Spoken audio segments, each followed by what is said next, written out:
은혜 받으실 말씀은 고린도전서 13장 3절 말씀입니다. 내가 내게 있는 모든 것으로 구제하고 또 내 몸을 불사르게 내어 줄지라도 사랑이 없으면 내게 아무 유익이 없느니라. 아멘. 금빛 성가대의 찬양과 연주가 있은 후 당회장님 영상 설교 사랑장 5번째 말씀을 듣겠습니다.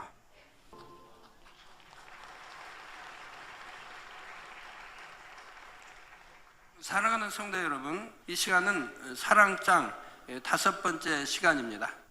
여러분은 가난이나 질병, 재난, 기아 등으로 고통받는 이웃을 위해 돈이나 물건으로 구제해 본 적이 있으신지요? 또 구제를 한 후에 느껴지는 뿌듯함으로 얼굴에 살며시 미소가 떠올랐던 경험이 있으십니까? 아마 여러분 중 대부분이 이런 경험을 갖고 계실 것입니다. 그런데 만약 여러분이 구제하는 것을 아무도 알아주지 않는다 해도 동일하게 이런 뿌듯함을 느끼시겠는지요?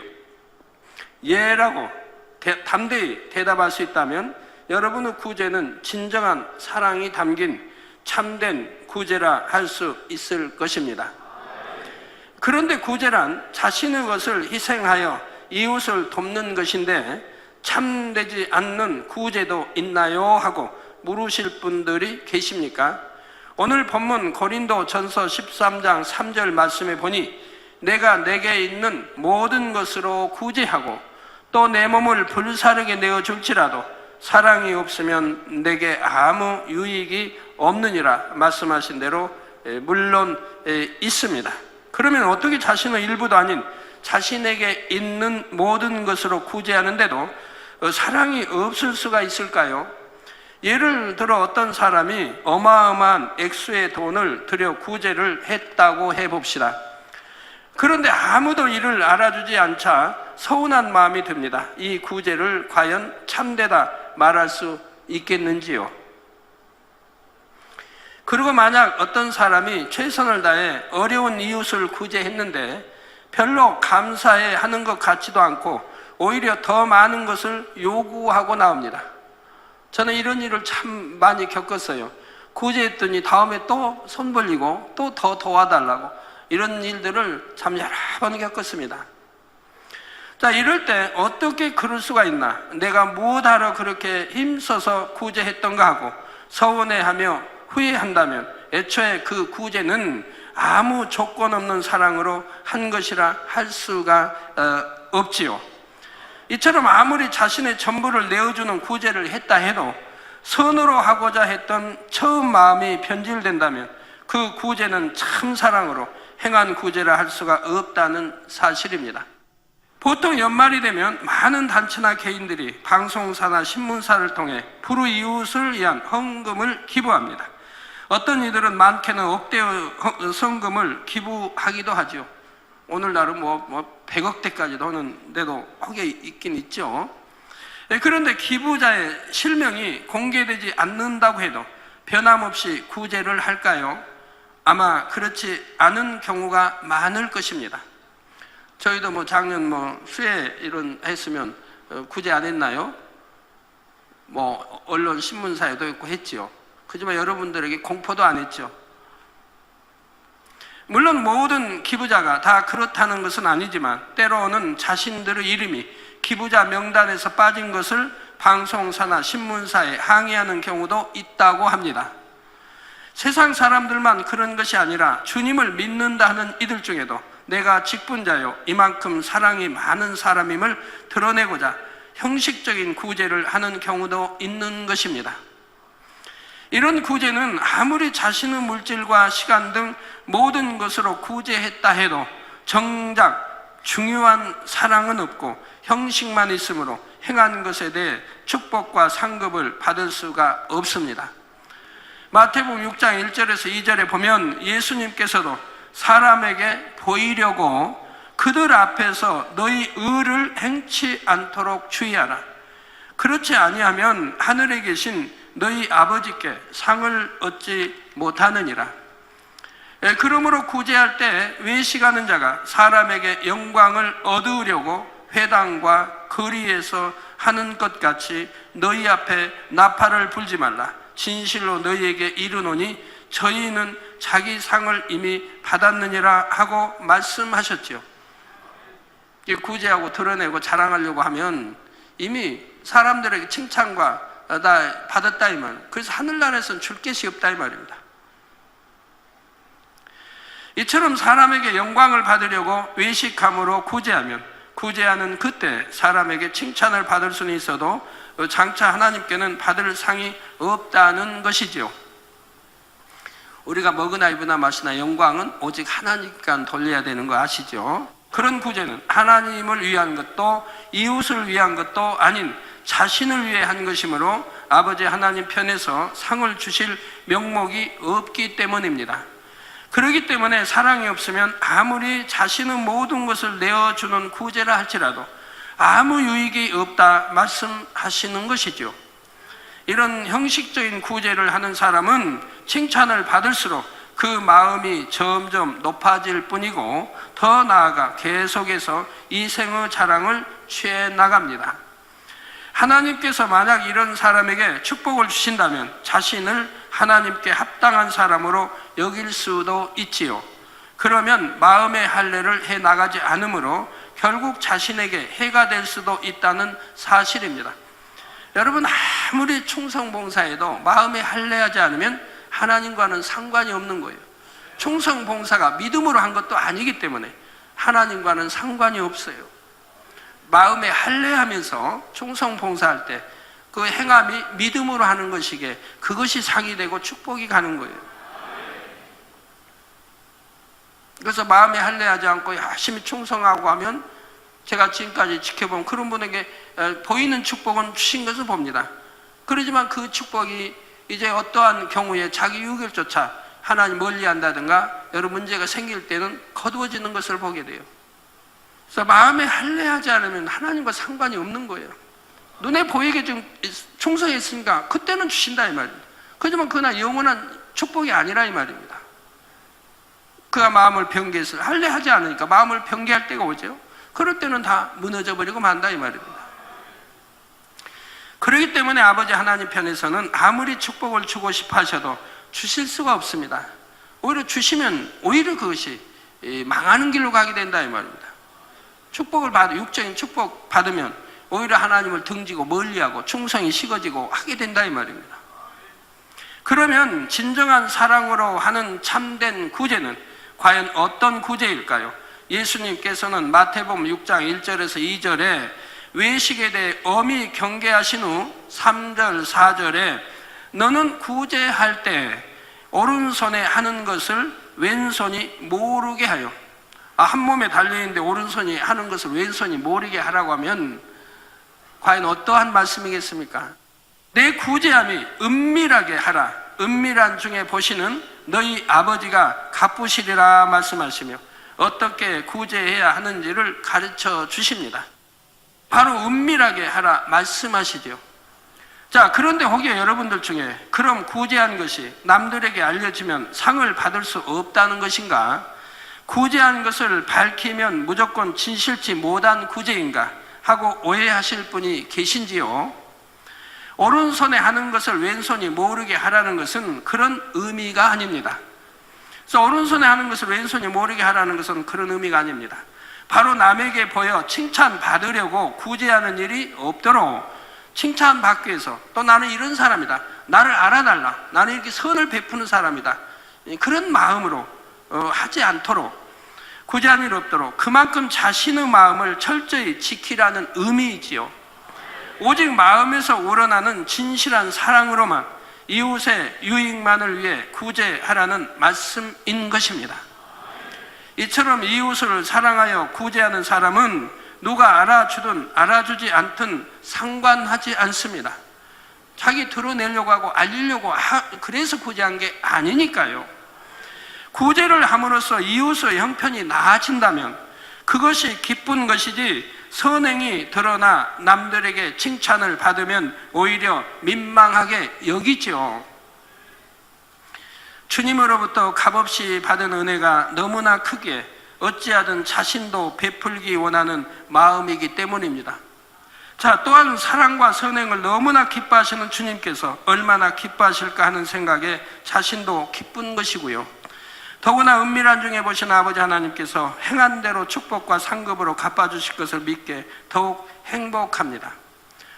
아버지 하나님께서 가장 기뻐 받으시는 구제는 이처럼 자신이 드러나는 것과 상관없이 하나님과 이웃을 위해 구제할 수 있는 것만으로도 감사하며 참 사랑으로 행하는 구제라는 사실입니다.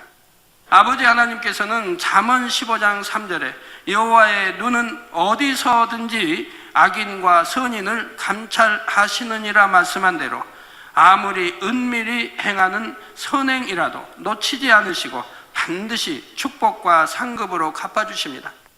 그러니까 여러분 어찌하든 선행해야 돼요. 선을 행해야 돼요. 당장 지금 유익이 안 된다. 지금 당장 손해를 본다 해도 선행을 행해야 돼요. 그럼 아버지가 보고 계신다 이 말입니다.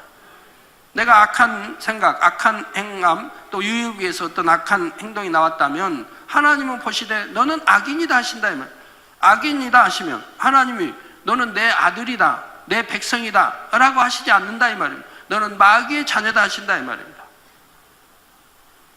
그러나 선한 일을 했을 때는 그래 너는 참 내 아들이다, 딸이다, 또는 넌 내 백성이다, 하늘의 백성이다 라고 인정하신다 이 말입니다. 그럼 하나님이 어느 손 들어주겠어요? 선한 선인 손 들어주죠. 어떤 어려움이 닥쳤을 때, 어떤 문제가 있을 때, 막힘이 있을 때 하나님이 기도에 응답하시고 풀어주시죠. 선한 행함을 봤으니까, 선한 마음을 봤으니까 항상 선한 편에 하나님이 서 계신다 이 말. 전지전능하신 하나님 무엇을 못하십니까? 이 하나님이 선한 자의 손을 들어주신다 이 말. 그러니까 불통이 형통하게 되고 형통은 더 형통하게 되는 것이죠. 이건 진리에 영원히 변치 않는 참 진리인데도 이거 하나를 여러분들이 행치 못하는 분들이 너무나 많이 있다 이 말입니다. 그러니 믿음이 없다는 거죠. 믿는다고는 해도 참 영적인 믿음이 없기 때문에 당장 눈앞에 보는 유익만 쫓아간다 이 말입니다. 내가 손해를 얼마나 본다 할지라도 정말 이것이 선이라면 선을 택해야 할 터인데 그러지 못한다 이 말이에요. 그리고 나는 기도하는데 하나님이 축복 안 해주시나? 나는 이만큼 충성하는데 왜 축복 안 해주시나? 라고 말하는 분들도 있는 거지요.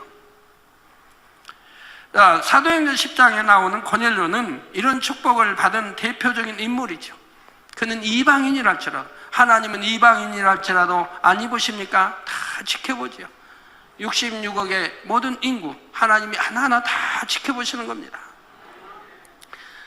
사도행전 10장 2절에 그가 경건하여 온 집으로 더불어 하나님을 경외하며 백성을 많이 구제하고 하나님께 항상 기도하더니 한 대로, 그가 경건하여, 즉 하나님이 믿는 백성이 아니라 이 말입니다.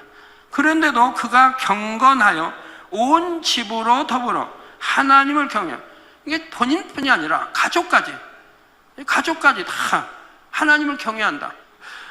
그래서 하나님을 경외하며 백성을 많이 구제하고, 이게 얼마나 선한 일을 합니까? 하나님께 항상 기도하는, 하나님 믿는 그런 유대인도 아니고 유대적이도 아니고 이스라엘 백성도 아니고 우리 만민 성도도 아니고 그런데도 항상 그는 선하니까 신을 인정한다 이 말입니다. 창조주 하나님을 인정합니다. 그렇기 때문에 하나님께 항상 기도하더니 고넬료는 하나님을 경외하며 구제에 힘썼습니다. 그는 가이사라에 주둔하고 있던 로마 군대의 백부장으로 이스라엘을 이제 백부장으로 이제 한 지역을 담당하고 있었습니다. 고넬료는 이처럼 로마라는 강대국의 군대 장관으로서 큰 권세와 명예를 가지고 있었음에도 유대인들을 구제할 만큼 선하고 사랑이 많았지요. 이런 고넬료를 기뻐하신 하나님께서는 베드로를 주관하셔서 고넬료가 복음을 듣게 하시고 이방인으로서는 최초로 성령을 받도록 하셨습니다. 자신은 물론 그의 가족과 친구들까지 구원을 받았죠. 그들의 영향하에 있는 가족들, 일가, 친척, 친구들까지 또 하나님을 경외하고 사랑하는 이런 사람들이 됐다 이 말이에요. 그러니 그들에까지 전부 축복이 가는 것을 볼 수가 있더라 이 말입니다.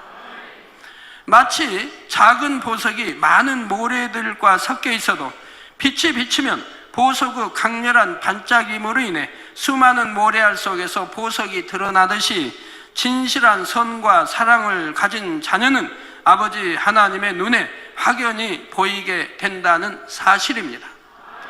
사도행전 9장에는 선행과 구제하는 일이 심히 많았던 다비다라는 여제자가 나오는데, 다비다는 죽었다가 다시 살아나는 놀라운 축복을 받았습니다.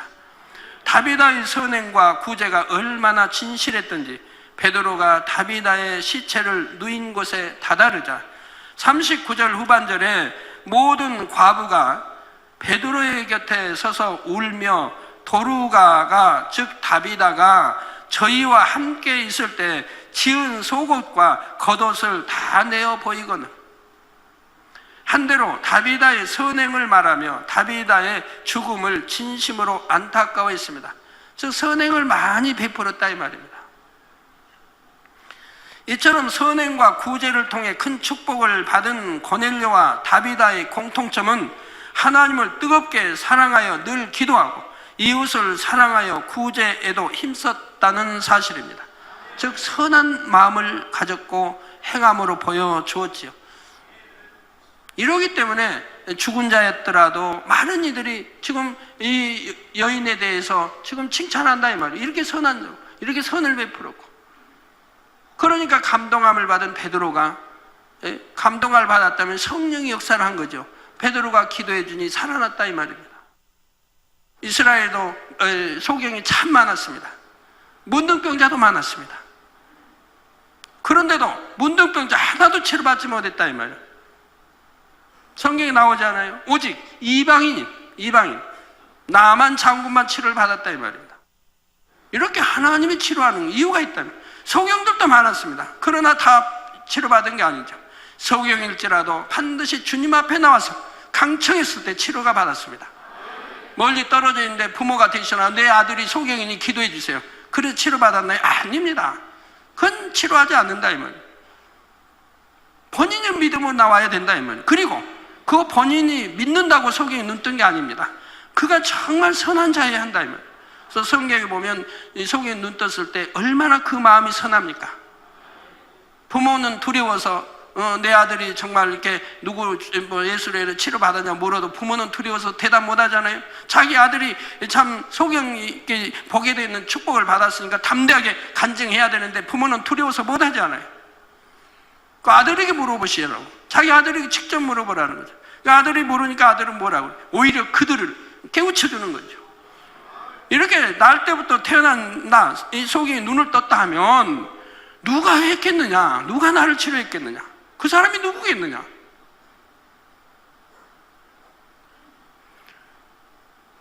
어찌하여 그걸 내게 묻느냐? 날 때부터 참 소경된 사람이 눈을 떴다는 말은 들어본 적이 없다 이 말입니다. 그건 내가 눈을 떴다 하면, 내가 본다 하면 그분이 누구겠느냐? 라고 오히려 그들에게 질문을 합니다.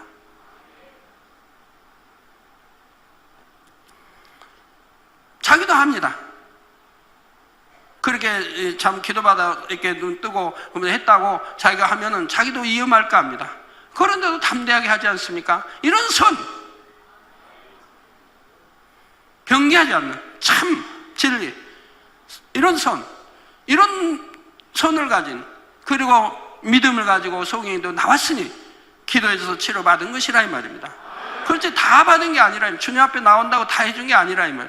근데 오늘날 보면 우리 성도님들 내 아들이 다리가 다쳤으니 기도해 주세요.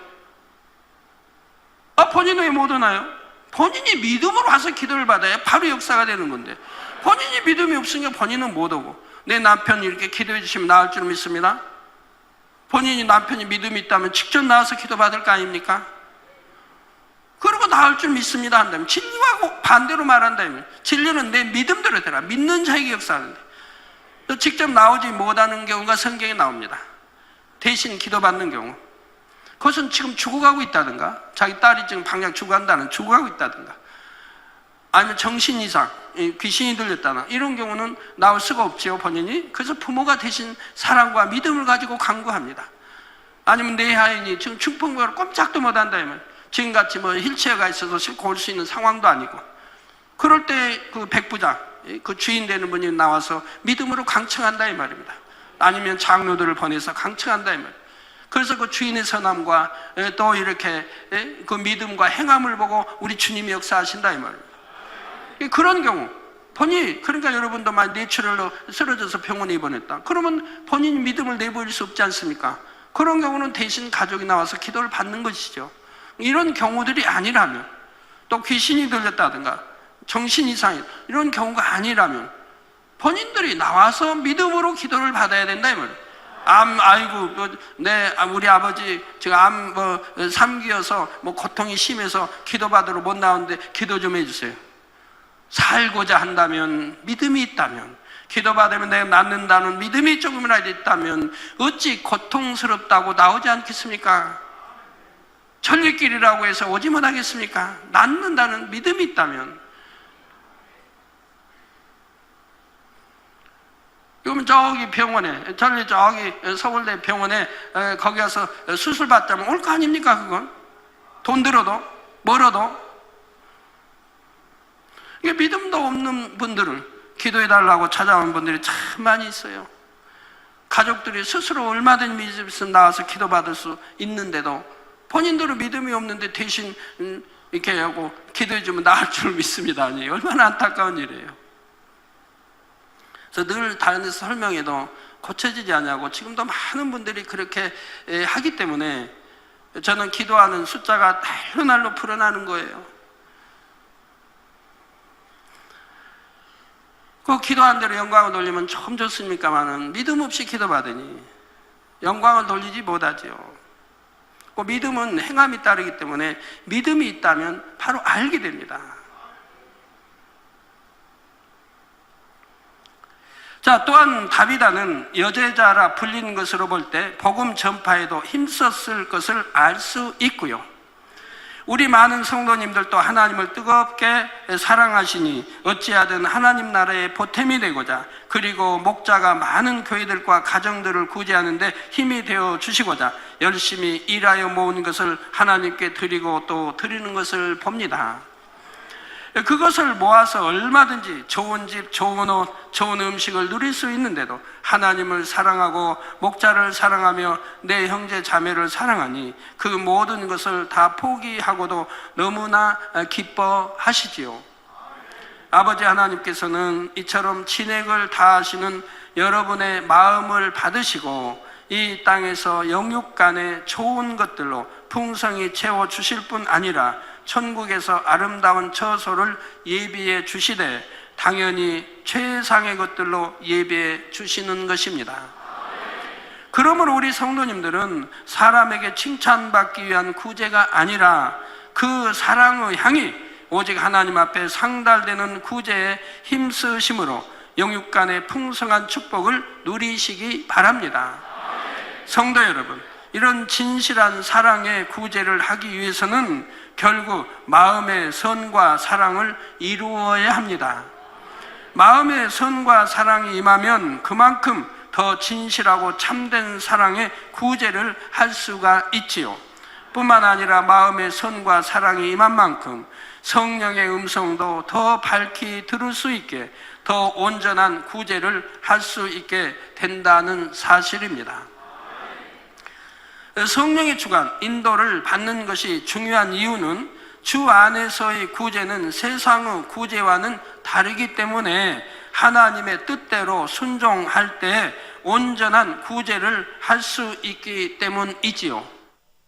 주 안에서의 구제는 사람이 기본적인 생활을 하는데 필요한 양식과 의복, 집, 물질 등을 공급해 주는 것만이 아니라 영혼의 양식을 공급해 주어서 영혼을 살리는 구제가 되어야 하는 것입니다. 의미 없는 구제가 아니라 영혼도 살리며 곁들여 구제하는 것이, 이것이 참 구제가 될 수 있는 거죠. 영혼 살리지도 못하고 어차피 그냥 세상 하다가 지옥 갈, 거기 구제했다고 해서 의미가 있겠습니까? 아니면 세상 어쩌가고 맨 노름이 나고 허랑방탕한 거기에 구제해주면 되겠습니까? 오히려 그건 잘못되게 하는 것이지요. 구제도 선한 구제라 해도 해야 할 구제가 있고 하지 말아야 할 구제가 있는 것이죠. 오늘날 주님을 믿는 사람들이나 믿지 않는 사람들이나 교회의 주된 역할은 가난하고 병들고 소외된 약자를 돕는 일이라고 말하는 사람들이 많습니다. 물론 이 말이 틀린 말은 아니지요. 그러나 교회의 첫째 되는 사명은 복음을 전파하여 영혼들을 구원하고 영혼들이 영적인 평안을 얻게 하는 것입니다.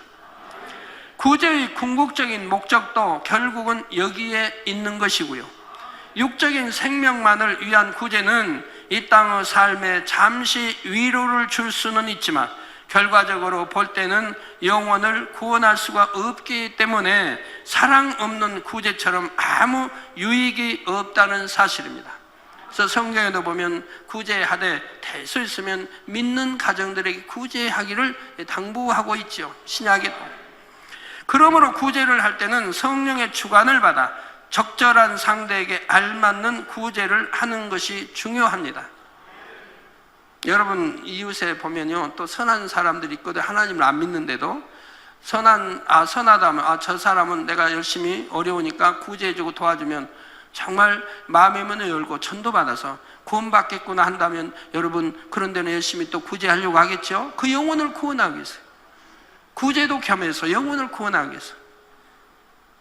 그러나 아주 강팍하고 마음을 닫고 사는, 전도에도 뭐 그런 게 어디 있느냐라고 하고 거기에 어렵게 산다. 그럼 여러분 구제해주고 싶은 마음이 안 생기겠죠. 구제줘봐야 소용이 없으니까. 근데 구제하지 말라는 건 할 수 있으면 하되, 그러나 구제에도 소용이 없는 그런 사람도 있는 것을 봐요.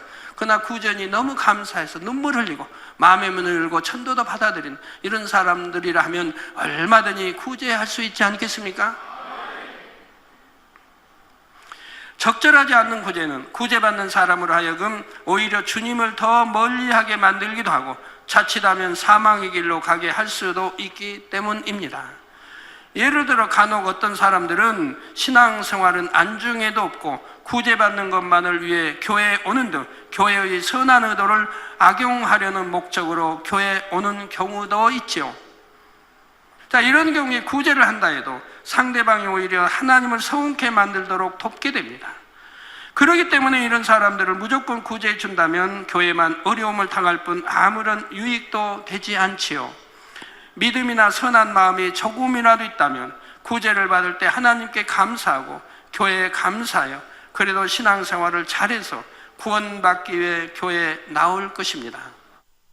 자, 그러면 점점 믿음이 성장하게 되고 때가 이르면 필요한 것들을 스스로가 하나님께 구하여 응답받아 나가는 신앙이 되지요. 자신의 믿음으로 11조는 물론 감사 등 각종 헌물도 드리게 되는 것입니다. 그렇다고 해서 믿음이 없는 사람이라 하여 무조건 구제의 대상에서 제외해버리면 안 되지요. 세상 사람에게도 구제해서 주님의 사랑을 전해야 하고, 믿음이 연약한 초신자의 경우 믿음이 자랄 때까지 힘이 되어주는 것이 중요합니다. 그러면 여러분 전도해 놓고 그 다음에 나 몰라라 하면 안 되죠. 전도했는데 그 영혼이 하나님을 떠났다 해봐요. 그러면 천국 가서 뭘 받지요? 나 전도 몇 명 했는데가 아니라 네 전도한 영혼 네가 갈무리도 하지 않고 나 지옥 가 있다 하면 뭐라고 할 거예요? 내가 전도도 하고 그가 밥 먹을 때까지 아니면 죽 먹을 때까지 스스로 신앙생활 할 수 있을 때까지 돌봐줘야 한다 이 말입니다. 네, 그래서 이렇게 내가 전도했어도 끝까지 돌볼 줄을, 끝까지라니까 그냥 5년 10년 그것이 아니라 열심히 돌봐서 스스로 교회 나올 수 있을 때까지, 스스로 교회, 이제 내가 끌어 이렇게 다니지 않아도 스스로 교회 나올 수 있을 때까지는 돌봐줘야 된다 이 말입니다. 그래서 믿음이 연약한 초신자의 경우 믿음이 자랄 때까지 힘이 되어주는 것이 중요합니다. 믿음이 있는 성도님들 중에도 날 때부터 연약함이나 질병이 있어서 또는 갑작스러운 사고를 당해서 당장 스스로의 힘으로 살아갈 수 없는 경우가 있고요. 이런 분들이나 가족이 없이 사시는 연로하신 분들, 아동의 경우는 구제가 절실히 필요합니다. 어디는 또 가장 있죠. 소년 가장. 이런 경우라면 절대로 구제해 줘야 되지 않겠습니까? 학교 다니며 공부하면서 가장 역할을 하고 있으니 이런 데는 절대적으로 구제를 해야 할 것이고, 학교에 대한 학비도 이렇게 대줘야 할 것이고요. 다만 여기서 말씀드리고자 하는 것은 한 영혼에게 있어서 가장 중요한 것이 무엇인지를 깨달아 영육 간의 유익을 주는 구제를 해야 한다는 것입니다. 막무가내로 구제하고 내가 돈 있다고 아무나 구제하고 하는 것이 아니라 잘 분별하여서 구제도 해야 된다, 이 말입니다. 자, 이러한 구제는 영적인 사랑이 있는 만큼, 영혼을 위해 간절히 기도하는 만큼 임하는 선의 지혜를 받을 때 더 잘할 수 있는 것이고요. 그렇기 때문에 하나님의 자녀들은 어찌하든 한 영혼이라도 더 구제하기를 힘쓰되 자신의 생각이나 사람에 대한 정에 이끌려 맹목적으로 구제해서는 안 됩니다. 자신이 가지고 있는 재물이라 할지라도 모든 소유는 하나님께서 주신 것임을 인정하여 주인이신 하나님의 뜻대로 성령의 주관을 받아 영적인 구제를 하려는 마음이 되어야 하지요. 우리 성도님들 중에는 어려운 중에 이 재단에 오셨다가 믿음 안에 열심히 살아감으로 질병과 가난에서 벗어나 지금은 큰 축복을 받아 나가는 분들이 많지요. 구제를 받음으로써 가정도 복음화되고 화목해져서 가정 모두 주님의 일에 충성함으로 축복받아 나가는 가정들도 많고요. 이제는 축복받아 이전에 졌던 사랑의 빛을 갚는다는 심정으로 오히려 어려운 분들을 구제하고 계신 분들이 많이 있습니다. 이 얼마나 행복한 일입니까? 더구나 본 재단에는 축복과 응답의 비결을 밝히 알려드리는 생명의 말씀이 있고 권능이 있습니다. 그래서 어떤 막막한 문제라도 중한 질병이라도 해결을 받고 치료받을 수 있으니 더욱 소망이 넘치지요.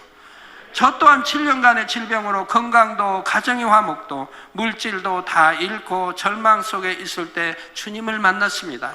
주님 앞에 나가 무릎 꿇는 순간 모든 질병을 치료받았고 말씀 안에 살아감으로 축복이 임하니 산더미 같은 부채도 다 갚을 만큼 많은 축복을 받았지요. 가정도 화목해지고 모든 부채가 사라졌을 뿐 아니라 이제는 예전에 저와 같이 가난한 사람, 질병 있는 사람, 갖가지 불행한 일로 고통받는 많은 영혼들을 구제하는 사람이 되었다는 사실입니다. 그러므로 여러분 모두도 성령의 밝은 인도를 받아 영적인 구제를 하심으로 많은 영혼을 구원하여 이 땅에서나 천국에서나 큰 축복과 상급을 받으시기를 주님의 이름으로 축원합니다. 그런데 한 가지 더 말씀드리면 이웃을 위해 구제할 때뿐 아니라 아버지 하나님께 드리는 모든 예물도 사랑이 없으면 아무 유익이 없다는 사실입니다. 짐승을 잡아 제사를 드리던 구약시대에는 여호와께서 제물을 불에 사를 때의 향기로운 냄새를 흠양하신다는 표현이 많이 나옵니다. 이는 영적으로 예물에 담긴 정성과 사랑을 받으신다는 의미이지요.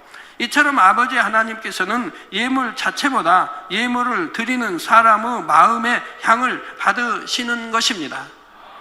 마가복음 12장에는 중심의 향을 담은 예물을 드림으로 예수님께 칭찬받았던 한 과부가 나오지요. 이 과부가 자기 모든 소유, 그 생활비 전부였던 2렙돈을 성전에 연복해 넣자 예수님께서는 더 큰 액수를 넣은 다른 사람들보다 이 과부가 가장 많이 넣었다 말씀하십니다. 렙돈은 당시 그리스도의 가장 작은 화폐 단위인데 2렙돈은 오늘날 우리의 화폐 단위로 환산해 보면 참 아주 적은 돈입니다.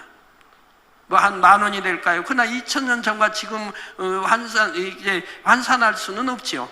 물가가 모든 게 다르니까. 하지만 그 돈이 지극히 적은 돈이었다 이 말입니다.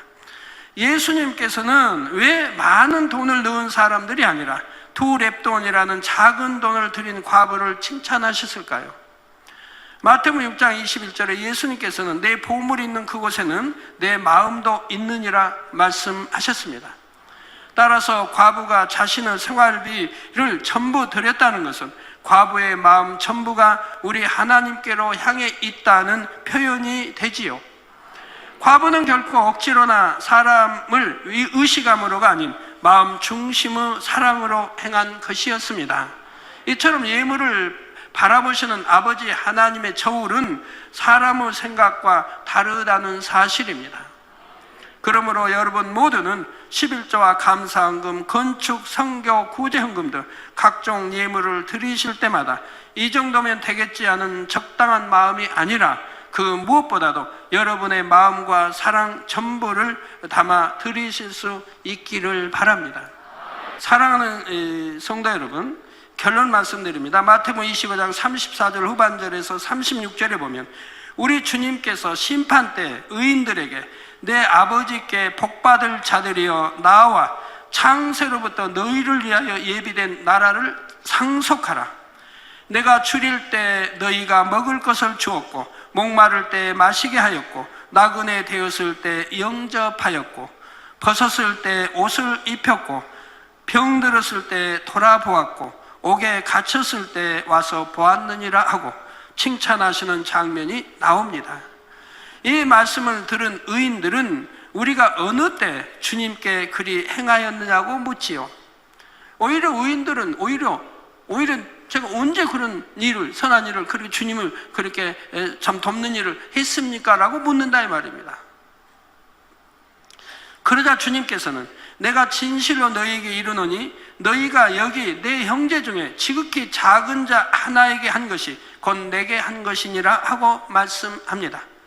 작은 자라고 해서 권세가 없다고 해서 명예가 없다고 해서 가난하다고 해서 야쁜 것이 아니라 우습게 여긴 게 아니라 그런 자에게도 선을 베풀었다 이 말입니다. 이와 같이 여러분이 진실한 사랑으로 이웃을 구제하며 그 구제는 곧 우리 주님을 위해 한 것과 같고 이후에는 큰 칭찬과 상급을 받게 된다는 사실입니다. 그러므로 여러분 모두는 여러분 주변에 줄이고 목마르고 아파하는 영혼을 주님을 섬기는 마음으로 부지런히 돌아보실 수 있기를 바랍니다. 그래서 여러분의 선행과 구제가 잠시 잠깐 오면 사라질 이 땅이 아닌 하늘나라에 영원히 기록되어 빛나며 주님께 큰 칭찬과 상급을 받게 되시기를 주님의 이름으로 축원합니다. 말씀 삼가시면서 기도하시겠습니다. 할렐루야. 사랑과 은혜가 많으신 아버지 감사합니다. 오늘은 우리 당회자님께서 사랑장 5번째 말씀 증거해 주셨습니다. 아버지의 선과 사랑으로 아버지님께서 원하시는 영적인 구제가 무엇인지 배웠사오니 우리가 그때그때마다 성령의 주관을 받아 영혼에게 필요한 것이 무엇인지 깨달아 영적인 구제를 이룰 수 있는 우리 복된 만민의 송됨들 되어줄 수 있도록 함께하여 주옵소서. 감사드리오며 우리 주 예수 그리스도 이름으로 기도함나이다. 아멘.